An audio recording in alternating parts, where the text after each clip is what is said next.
You're listening to The South Stands, a Buckeye football podcast by Ohio State fans for Ohio State fans, on Apple Podcasts, Spotify, Google Play, and SoundCloud.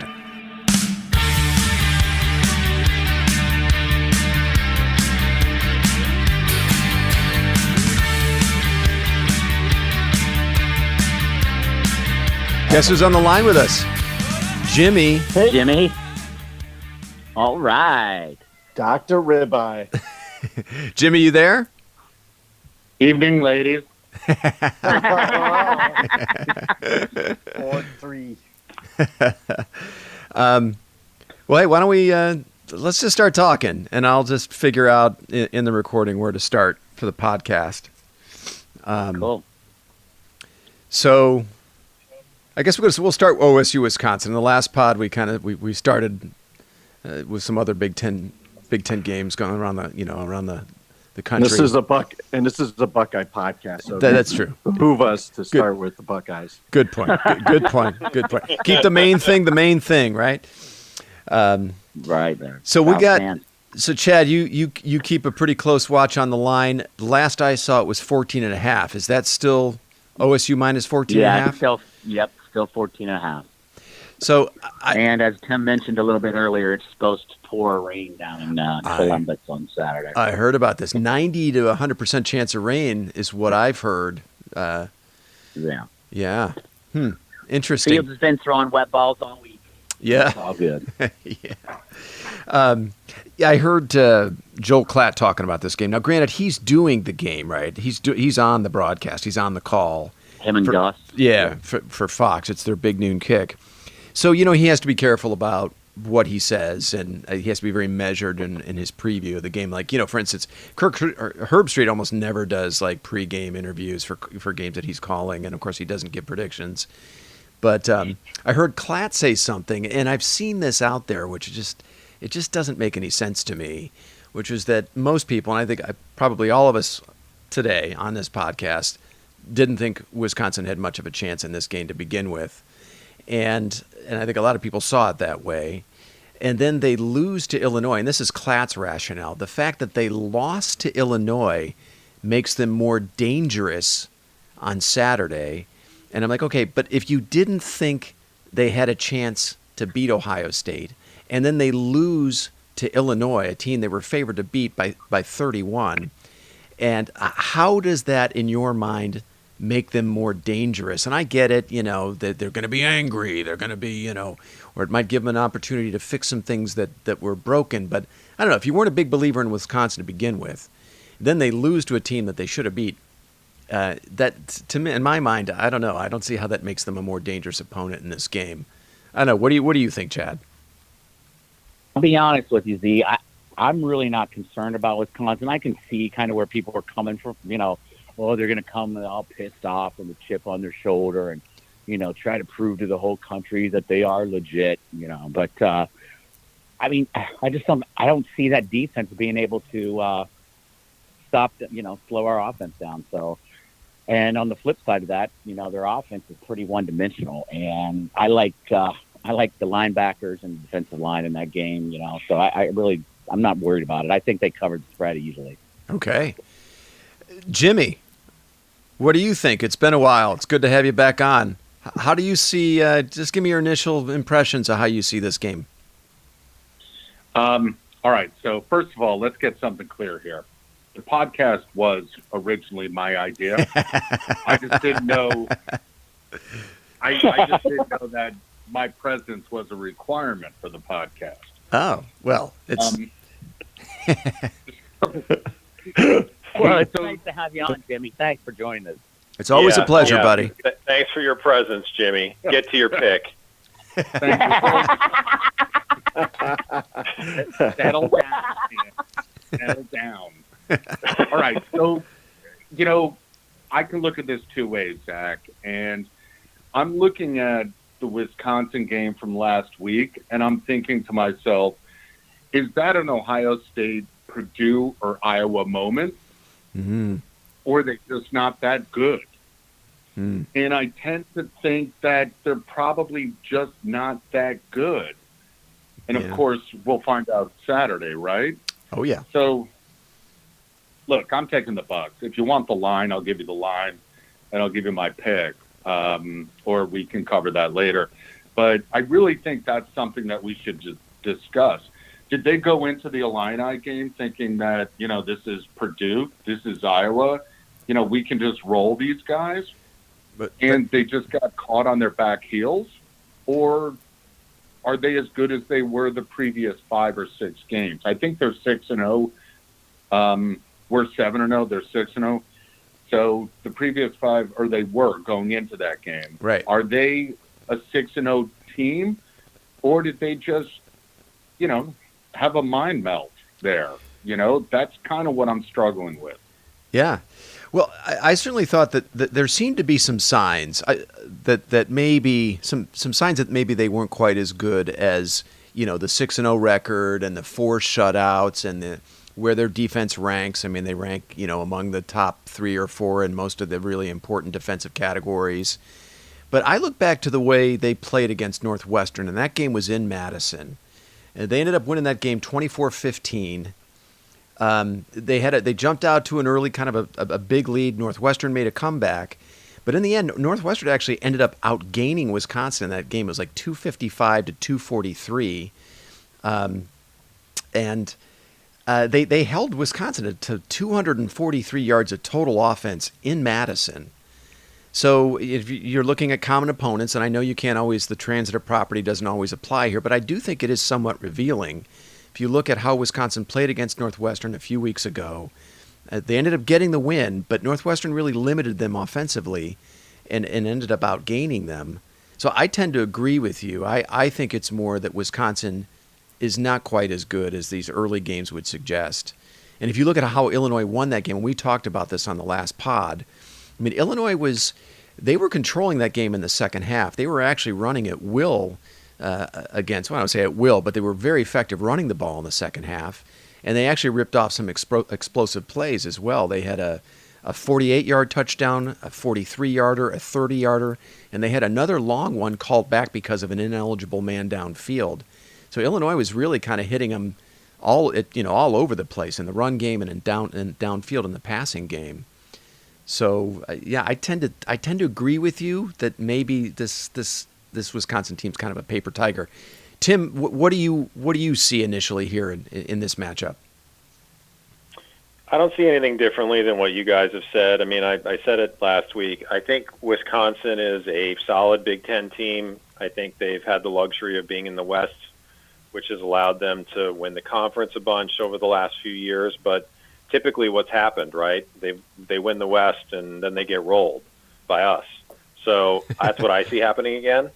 And I think they're decent. I think that they're a solid team, but I think Ohio State is an elite team, and I don't think I think Wisconsin will give them a better game than maybe Ohio State's had to date. I could see it being reasonably close at halftime. Maybe Ohio State doesn't absolutely obliterate them in the second quarter like they have done every other team. So maybe it's something like 21-10 at halftime, and the game's not totally out of whack. But I totally think they cover the spread, and I just don't think they have the athletes to run with Ohio State for 4 quarters.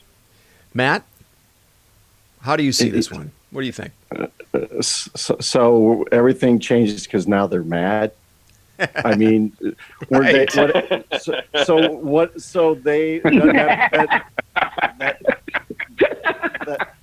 That sense of where's that sense of anger when the game was close against Illinois? Does it just take their angry engine like 5 days to warm up, and now they're like, oh, now we're pissed. I don't.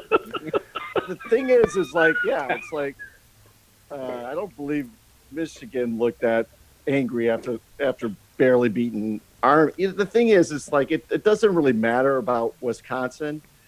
They can come and play flawless ball.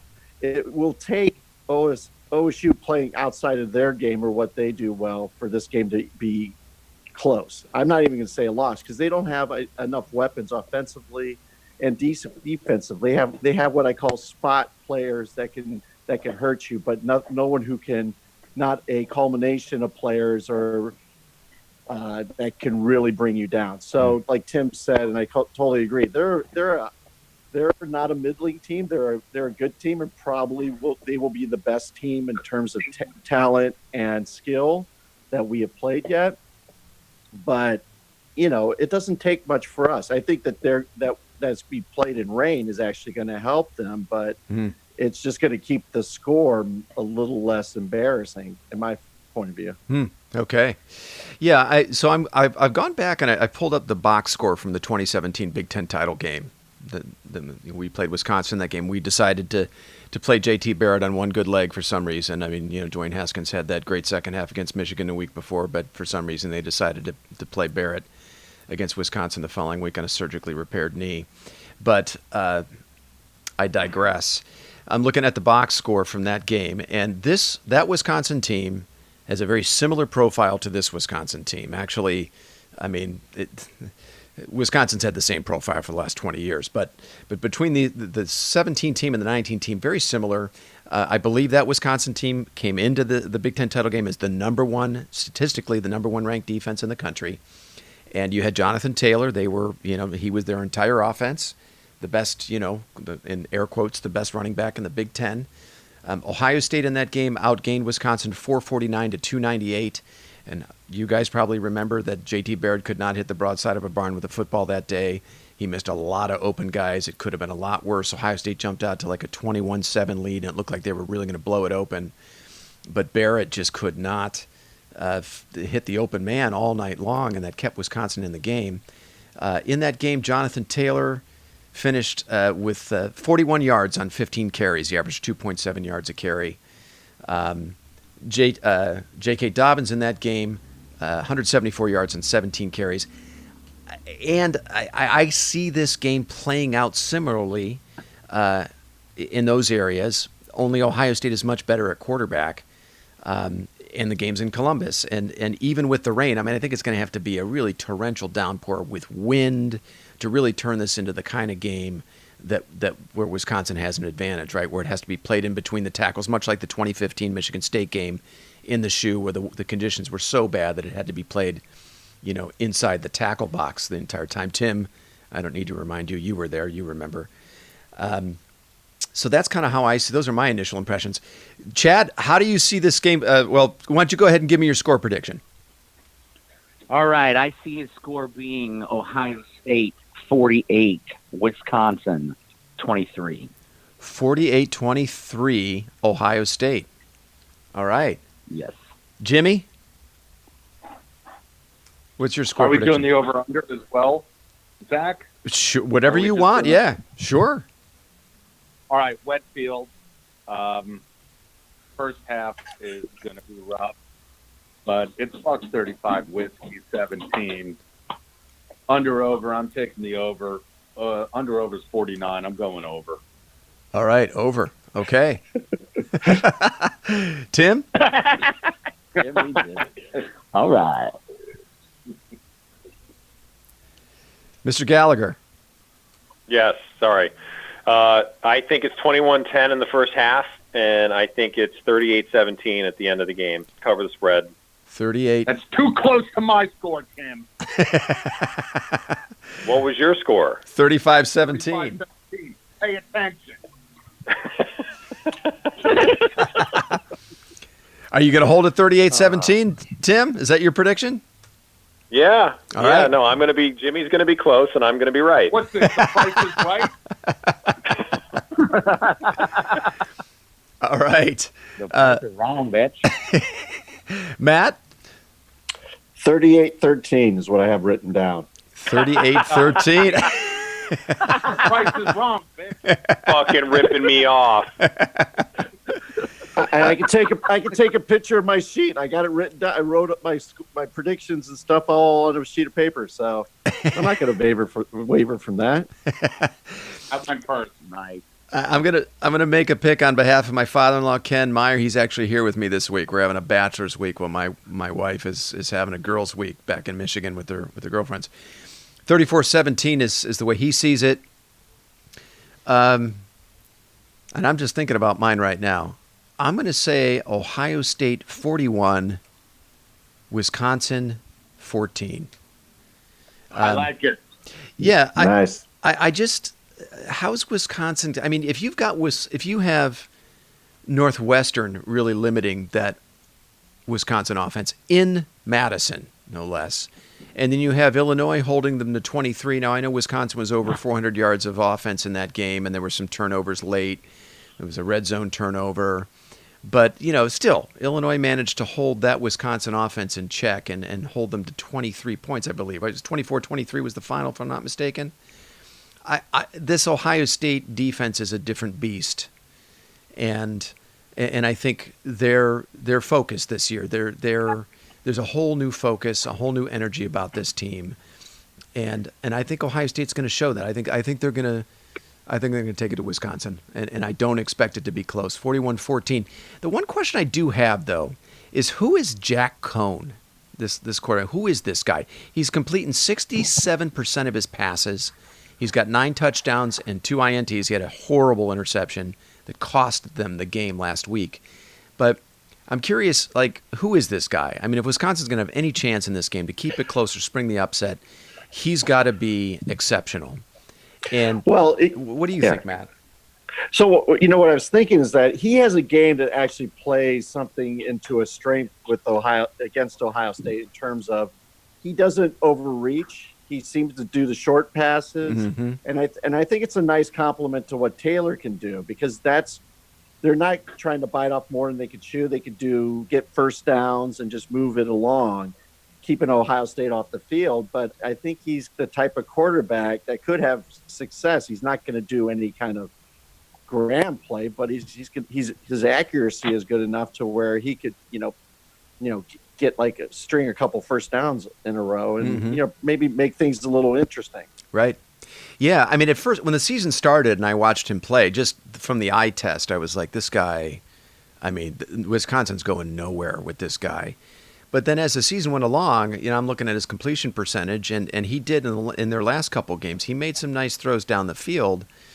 To me, it looks like he's a classic pocket passer. He has to have a clean pocket to do what he does, to be as accurate as he is. And Ohio State's going to have to bring pressure. They obviously can't let him sit back there all day long. They can't let any quarterback do that. But I'm just curious. I feel like, this guy's completing 76% of his passes. Wisconsin's 6-1, but I still feel like we don't really know much about this guy. So I'll be interested to see. I mean, he's the X factor in my mind if you're looking at it from Wisconsin's perspective, because I think they're going to key on Taylor. I think they're going to take Taylor away. I think they're going to make anybody but Taylor beat them, the Ohio State defense, that is. So I'll be interested to see. I think if they can get pressure on him, I'd like to see what kind of quarterback he is when he has to leave the pocket, throw on the run, when his first and second options aren't open, he has to go through his progressions. I don't know that he has had to do that much so far this season. That was the one big question I had about Wisconsin, because we all know what Taylor is, and we all know what Wisconsin likes to do. So we'll see if Ohio State can get them out of their comfort zone. I tend to think they will. Hey, guys, before we move on to Notre Dame, Michigan, are there any other comments on Ohio State, Wisconsin?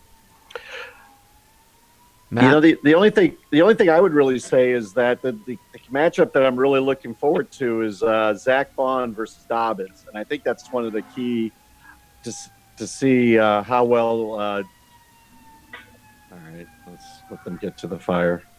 Oh yeah, I think that's me. That's all right. Just keep talking. Is seeing how J.K. does against Bond, who's been having a really great year, linebacker.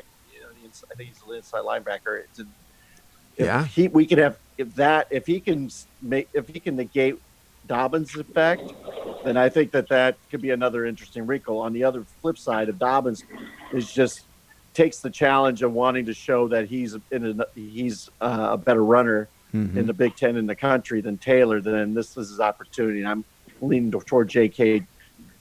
jumping at that challenge and just ripping off a nice 150-plus game against him, even though it's going to be a little rainy. I think he'll still do what he has to do. I think if you're looking at Illinois, the way Illinois was able to run the ball in the second half against Wisconsin last week, so they're Illinois' top two backs. They're basically a two-back kind of offense. Reggie Corbin and Dre Brown. They combined for 153 yards last week, 5.5 yards per carry. And I think if those guys in that offense are having that kind of success against the Wisconsin front seven, one would think that J.K. Dobbins could duplicate it. Well, the combination of Dobbins and Master Teague could be at least as good as that. And then if there is weather and it's the conditions suck and Ohio State can't really get their passing game going, this could be a game where we see more of Justin Fields as a runner. And that's kind of the one element that Ohio State has been reluctant to really showcase for obvious reasons, right? You got to keep him upright. But this could be one of those games where we see a lot of him as a runner. If Ohio State has to go into win mode, right, and just go get the win, and throw style points out the window, then we see more of him as a runner. Guys, are there any other comments about this matchup before we move on? Zach. Yeah, Zach, Jimmy, I think, go ahead. I think we're missing something here. Yeah. J.K. and Jonathan Taylor's stats are almost identical. Yes. I think J.K. has, give or take, 950 yards. Jonathan Taylor has, and you can correct me if I'm wrong, you know the stats, Zach. I don't. I think, Zach, J.K. has 950, give or take. Mm-hmm. Jonathan Taylor, maybe 10, 15, 20 more yards than he has. And Jonathan Taylor is in the Heisman conversation. Now, is J.K. in the Heisman conversation? I think J.K. is going to come into this game with a chip on his shoulder, and he's going to make sure he blows Jonathan Taylor out of the water. And I think the defense is going to be on board to make sure that J.K. dominates this game. There you go. Shuts Jonathan Taylor down. It is always nice to have kind of that added motivation, right, where you have a guy or two that's disrespected and then the team rallies around that guy.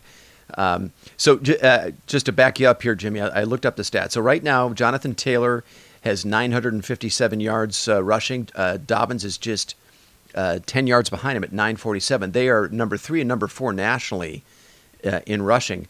However, J.K. Dobbins has 17 fewer carries and is averaging almost 1 yard, actually exactly 1 yard more per carry than Taylor. And we were talking about this on the pod last week. The thing about Taylor, and it's been a while, in his last 3 Big Ten games, he's not had a lot of explosive runs. I think his longest run for scrimmage in his last 3 Big Ten games is only about 20 yards, 22 yards, which I think was last week against Illinois. Whereas Dobbins, you're seeing him break off those 65, 70-yard runs. He's just a lot more explosive, and he's getting fewer carries. I mean, the difference between the two of them in carries is 17 right now, and that's really a full game as far as Dobbins would be concerned. You give him 17 carries, that's equal to basically a full game, and he's only 10 yards behind Taylor. I'm with you. I think Dobbins needs to be right there in the conversation with Taylor as the best running back in the country. And Zach, not to mention, we have 3 potential Heisman candidates on the field for this game. And let me clarify that. 2 with the Buckeyes and 1 Jonathan Taylor. Yeah. So, well, some people are mentioning Chase Young is a dark horse Heisman candidate. So that would give the Buckeyes 3 if you count Fields, Dobbins, and Young. Of course, Young's not going to win the Heisman. He's not going to even be a finalist. But these midseason. Right. Go ahead, Zach, Chad. One thing too. Finally, that Fields is finally getting some national kudos. He was added today to the Manning Award watch list for the best quarterback in the country. So yeah, good. He was added to that today. So it's finally starting to get a little bit of some kudos out there, which is well deserved. Yeah, nice. I mean, all of Fields' biggest games are in front of him, and he will have his opportunities, as will Dobbins, to pick up votes, to pick up consideration for all these postseason awards for whatever they're worth. But I think in the end, these guys will acquit themselves well in all of those games. Are we ready to move on to Notre Dame, Michigan, guys, or are there any other comments on Ohio State, Wisconsin? All right. Oh, I'm excited to talk about this game because Timmy and Sloaner's wager they've got. Well, why don't we start with that? Let's start with that. So we have a wager. Matt, would you like to tell the listeners what the wager? Yes, Tim was dancing around and talking all leprechaun-y and green and gold this and Irish that, and just to keep turn his volume on that station down a little bit. I told him I would bet him Michigan versus Notre Dame, going double or nothing on the fantastic call he made last week of Wisconsin versus Illinois, which was a mid-second quarter call, as Chad pointed out last week, right? But still a good call nonetheless, right? Yes. I think it was early second quarter, but yeah. I think it was 2 minutes and 45 seconds left in the quarter. So Can you Chad, define early? was it right after the commercial break into the second quarter? All right, so Chad, I'm going to defer to you on the line as our betting expert here. It is an even line, is that right in this one? Yes. Okay, great. So why don't I start with you? Give me your score prediction. I'm going to say Michigan 27, Notre Dame 24. Wow, you got Michigan. Why? Why do you see it that way? The reason I say that, I think Michigan, I should say, kind of turned the corner, and I think they found some offense last week that they haven't had the first few games. So, interesting. Okay. A few mental errors, and I think they would have won that game last week. But so I think they've kind of turned the corner there a little bit. So, and Notre Dame, I mean, like they just, I'm not impressed with Notre Dame. Okay. So I think Michigan wins the game. All right. Okay. 27-24 at home. You've got Jim Harbaugh getting his first what would this be, his second win against a top 10 team? Yeah. Since he's come to Ann Arbor in 5 seasons. Wow. Yeah. Okay. All right. Tim, give us your prediction on this one. I don't really think this is even going to be a close game. I think there's rumors of Harbaugh getting fired. I don't think they play as a team. I mean, you're like, oh, well, they found some offense in the second half of the 7th game of the season. Well, way to go, guys. I don't think they play like a team. I don't think they have toughness. I think Michigan's awful. On the flip side, I mean, look, I don't think all that much of Notre Dame either, but I do think that they went down to Georgia, played them very tough, and they beat Virginia, and they beat USC, who's not ranked and is down, but they still have a lot of good players, and they beat them on the road. That was at home. And so I just think Notre Dame's the better team. I just think they have better coaching, and I think that it's do or die really for both of these teams. And I think Harbaugh just doesn't get it done. I just don't think that he's got it in the tank to get it done. And so I see this being like 34-20 Notre Dame. Wow, 34-20. Okay.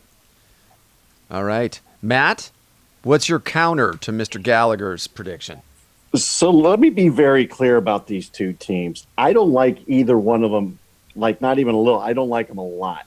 In fact, these are one of the teams. Oh, I'm feeling it deep in my loins. This is the type of game when I see it on the scoreboard, I'm just hoping that they both lose. Like they lose against each other because I hate their fan bases so much.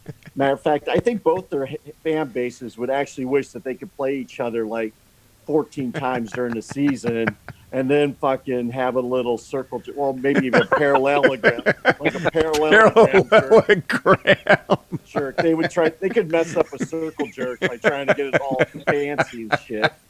So anyhow, that aside, parallelogram jerk. That it would be. I think they'll pull it out because they play better at home.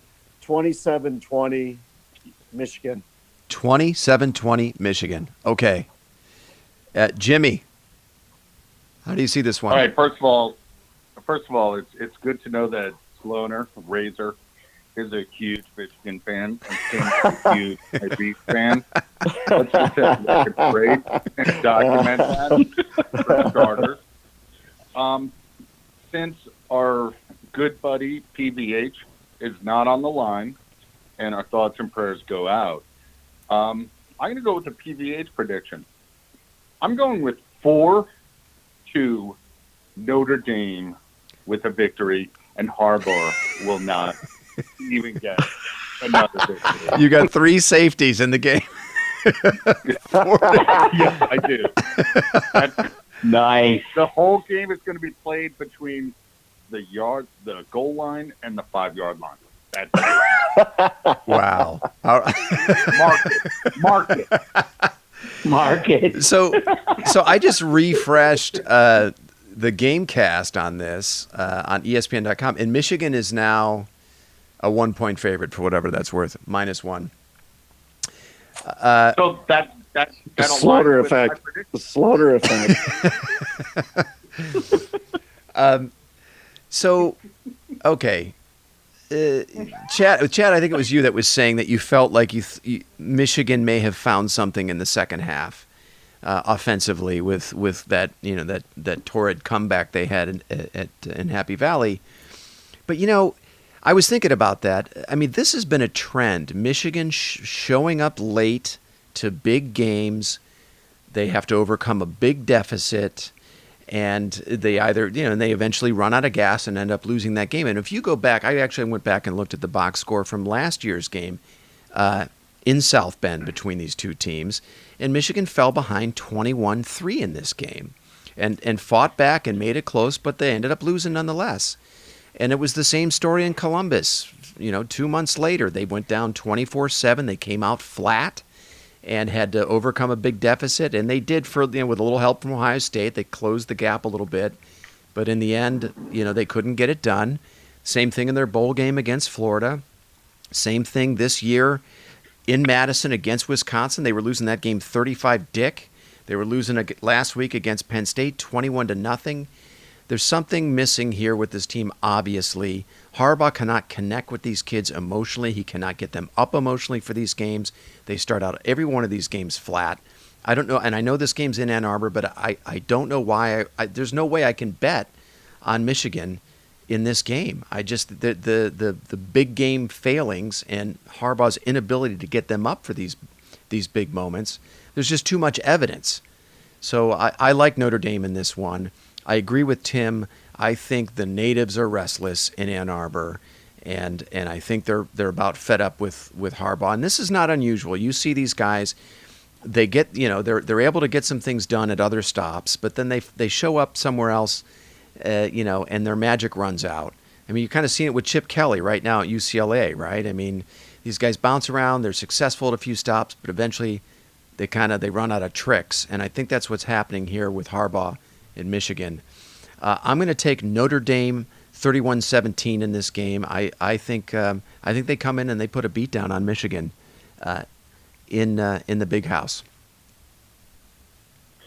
Yeah, the other aspect that's out there too, and you could argue this either way, but the way I see it is Michigan's coming off a loss and Notre Dame's coming off a bye week. Mm-hmm. It's another factor. I think that dynamic leads into it. Notre Dame is fresh, Michigan is wounded, and I think it makes a difference. I think Notre Dame's going to be ready.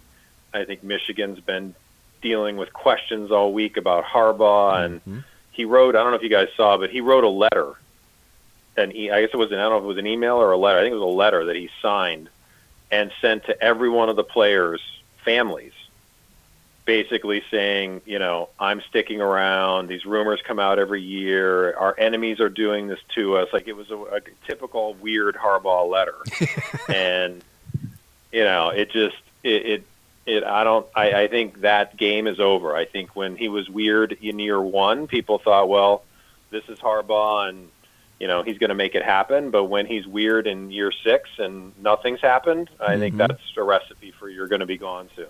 Did he quote Winston Churchill in that letter? Do you know? Did he sign that with a little quote from Winston Churchill? Because he said at halftime of the game last week that this will be our finest hour. That's Churchill, right? I don't know, maybe I'm getting Yeah. But the bigger question is, did he cancel practice to write that letter? Probably not. So who gives a fuck? Yeah. So we'll see. I don't know. There's mounting evidence that this guy is just lost touch and does not know how to connect with athletes at this level. And maybe he's much better suited to the NFL than he is college. But I just cannot see how does an 18-year-old kid from Detroit, an African-American kid from Detroit, connect with this guy? He's such an oddball. And I think you're seeing that in these big games. These kids are not up for these games. They're not prepared for these games. I don't know if they're tuning this guy out. There's some just troubling signs if you're a Michigan fan with the way they're performing, and he's not getting through to these kids as far as I can tell. But what do I know? Zach, what's troubling to me is no one's supporting my 4-2 prediction. 4-2. I love it. That's a bold call. Hey, There's all a right. lot. Go ahead, Matt. Mark it. There's a lot of silent cheering going on for you, Jimmy. I'm not going to ask you guys for predictions on this one, but there is another interesting game in the Big Ten, which is Penn State visiting East Lansing to play Michigan State. And I know Michigan State is, they're not your typical D'Antonio team from, a few years ago. However, if you consider the schedule Penn State's had to play, Iowa at Iowa, the slobber knocker last week against Michigan, and now they got to come to East Lansing. The Spartans are coming off a bye, if I'm not mistaken. That's a game to watch. Penn State's a 6-point favorite in that one. That's a game to keep an eye on. That seems very weird to me. Yeah. What's your take on that, Plumber? That line says that tells me that they think Michigan State's going to hang in that game. Yeah. For whatever reason, I don't see it, but I think everybody in the Brothers is going to be betting on Penn State on that. Probably the bet is to take Michigan State the other side. But what Michigan State has no offense, man. I don't know. I don't see it, but yeah. I could see it being close, but I tend to agree with you. I think probably Penn State finds a way to get out of there with a win. I don't want Penn State to lose. I want them to be, undefeated when they come into the shoe. Yep, that makes sense. And then we just embarrass them. Fellas, do you guys have any other comments on the Penn State-Michigan State game? I just thought I'd throw that in there for a little bonus round. No? All right. Well, hey guys, listen. Chad, you and I can talk about this offline, I guess. Hey guys, listen. Yeah. I know it's getting late on the East Coast. Thanks for making the time. Why don't we go ahead and wrap it up, and then we'll check back in on Sunday to recap Ohio State, Wisconsin. All right, go Bucks. Yeah, all right, go fellas. Bucks, and they Buckeye Nation put some prayers out there for our boy. Vacation. Hey, am I required to be on Sunday? Yeah, Jimmy, you got you're back in now. It'd be nice, Jimmy. Yeah, it'd be nice. This is your idea to begin with. It'd be nice. Well, considering Friday, I started happy hour at 4, and I was asleep at this time. Yeah, we could do it early on Sunday if you like. All right, fellas. Hey, listen, thanks for making the time, and I'll catch up with you on Sunday. All right, go Bucks.